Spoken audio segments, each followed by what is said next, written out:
So, yan guys, thank you so much. Nakatapos ako ng workout. My workout today, 2 hours. And then, 2 hours ako nag-workout. Tapos, sinabayan ko ng live sa YouTube.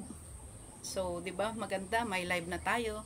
Nakapag-live na tayo, nakapag-workout pa tayo. So, thank you so much sa mga nagsubaybay sa aking live for 2 hours.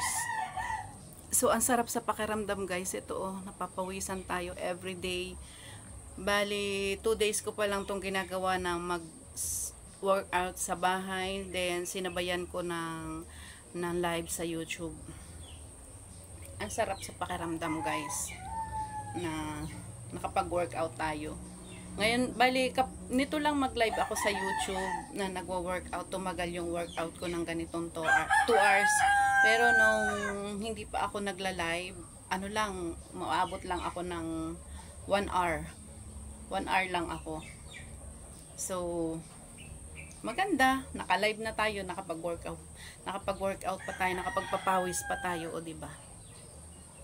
So, need ko talaga ng magpabawas ng timbang. From 75 kilos, now is I'm only 69 kilos. So, diba, may nabawas na tayo. Nakakatuwa. Kahit pa paano na ba. Kasi dati, kaya umabot ng ganyan yung aking timbang. Wala akong pakialam. Basta kain lang ako ng kain. Masarap kumain. Walang diet. Ayan. Walang exercise. Then, na-realize ko na sabi ko, why not hindi ko gawin yung mag-exercise everyday? Para na rin sa aking health, diba?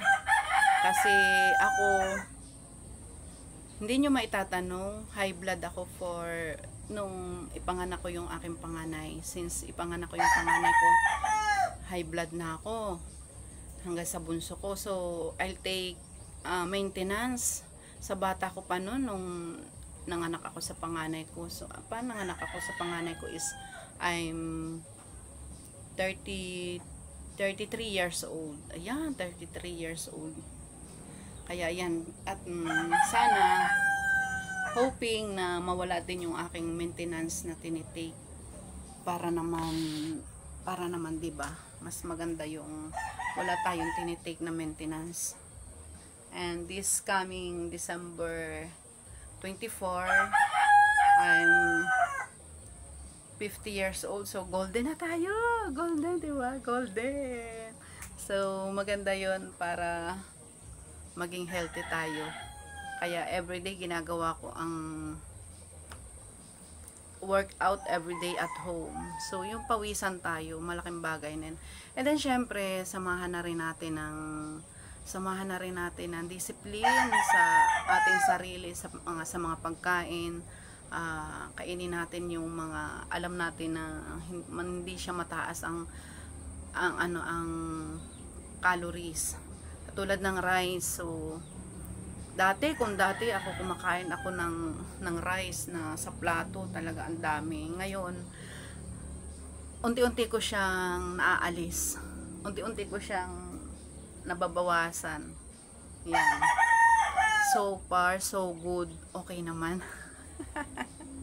So far, so good. Okay naman ang ating bali, since nung nag-start ako, bali magwa 1 month na siguro. Since nag-start ako, utay-utay ko ring inaalis yung aking maintenance, yun for high blood. So, utay-utay na sinasanay ko yung sarili ko na hindi ako mag-take para syempre gusto ko rin siyang maalis sa akin. Ang tagal ko na rin kasi nagme-maintenance sa high blood eh. So, hindi ko nga ba alam kung bakit ngayon ko lang na-realize na bawasan ang katakawan. Katakawan sa pagkain, di ba guys? Masarap kasing kumain. Masarap kumain. So, lalo na kapag may mga birthdayhan, may handaan. So, ayan. So, ayan guys, napapahaba na yung aking kwento sa inyo. tungkol sa aking pag-workout. So, maikwento ko nga sa inyo from 75 kilos and now my weight is 69 kilos. So good. So far so good. Thank you so much. Bye. Love you.